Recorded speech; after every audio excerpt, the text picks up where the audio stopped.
A Justiça do Trabalho Potiguar tem caminhado a passos largos no sentido de uma ampla modernização. Para isso, são mecanismos, ferramentas sempre implantados com o objetivo de melhorar a prestação do seu serviço. Para falar sobre esse assunto, quem está conosco é a desembargadora Josiane Dantas, presidente do tribunal, que aqui compareceu gentilmente ao nosso programa para falar sobre esse tema. Doutora Josiane, a satisfação recebê-la aqui no nosso programa Justiça e Trabalho mais uma vez, né? Mais uma vez, é uma honra para mim estar aqui falando sobre a Justiça do Trabalho neste programa, que é uma coisa muito importante para que as pessoas tenham uma exata noção do trabalho desenvolvido por esse órgão, que no fim das contas acaba sendo um desconhecido para a maioria das pessoas. Muito bem.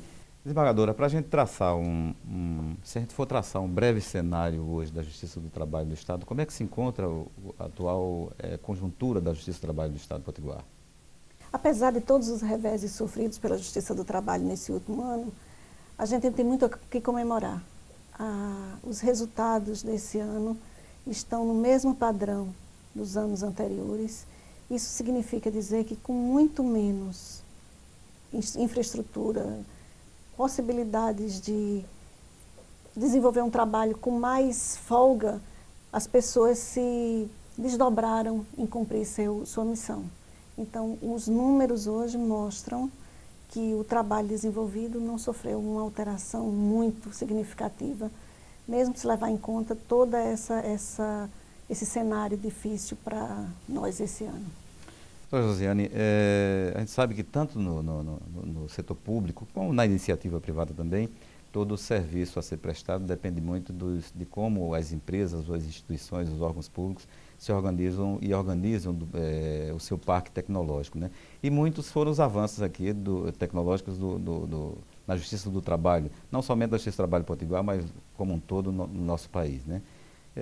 Quais foram os principais avanços tecnológicos? O que dizer dessas ferramentas todas implantadas na Justiça do Trabalho na tentativa de melhorar a prestação de serviço? O grande divisor de águas em relação à justiça em geral, e principalmente à Justiça do Trabalho, é a questão do processo judicial eletrônico. Hoje, aqui no Rio Grande do Norte, nós temos 100% de varas totalmente eletrônicas, um acervo antigo em meio físico ainda, mas isso está sendo transformado aos poucos.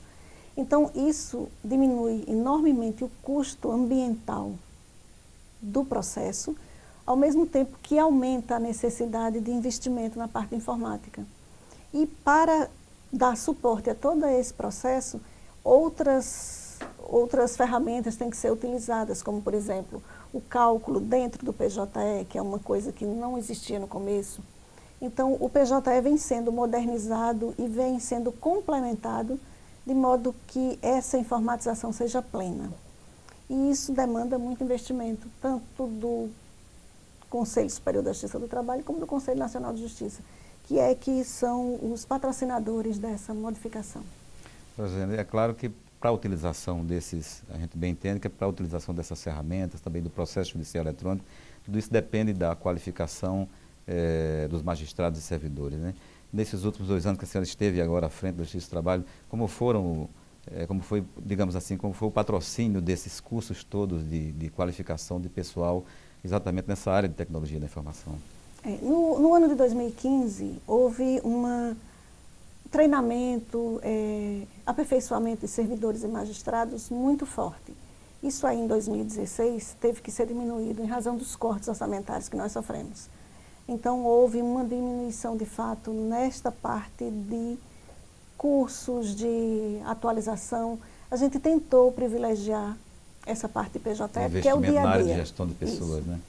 Porque é o dia a dia da Justiça do Trabalho. Não se pode se conseguir um trabalho efetivo se não houver treinamento, se os servidores e os magistrados não sabem utilizar as ferramentas. Então, essa parte ela foi priorizada em relação aos demais cursos que eram previstos. A senhora falou falou também do PJE, no processo judicial eletrônico, e o Estado foi contemplado em sua totalidade, eu acho que há uns 3 anos. Nesses últimos 2 anos, o PJE tem funcionado a contento? Tem. O PJE ele vem cada vez mais se aperfeiçoando, está melhorando a forma como se trabalha no PJE. A gente ainda tem um ou outro problema em relação ao link contratado nas cidades do interior, mas isso em razão da própria disponibilidade das operadoras nos locais. Então, em alguns locais a gente tem uma dificuldade, roda mais lento, mas de toda maneira está funcionando. E esse é um caminho sem volta, né, para o processo. Porque ficaria difícil, oneroso, se retornar ao processo físico. Imagine, hoje a gente tem milhões de processos já meio eletrônico e ter que imprimir tudo e transformar num caderno processual. Além de tudo, o arquivamento, enfim, o armazenamento dos processos, dá mais fácil no meio digital, né?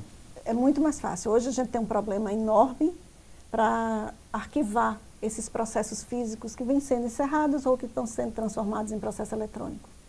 Precisa de um espaço muito grande e assim um espaço seguro para aguentar o peso de todo esse papel. Então até isso para o futuro vai melhorar.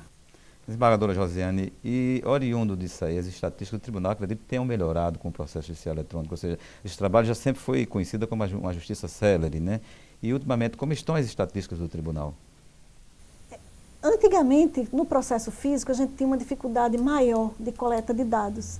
Tanto que, desde que eu assumi a gestão de metas, isso em 2014, a gente tem trabalhado na medida de fazer esses números corresponderem ao trabalho na realidade, para que a estatística espelhe o trabalho efetivamente realizado. Então, isso é um trabalho contínuo. De vez em quando, a gente encontra um furo enorme que não se via em outra circunstância, e isso vem sendo feito dia a dia. Cada um dos servidores e dos magistrados, ele é instado a trabalhar melhor essa alimentação do sistema.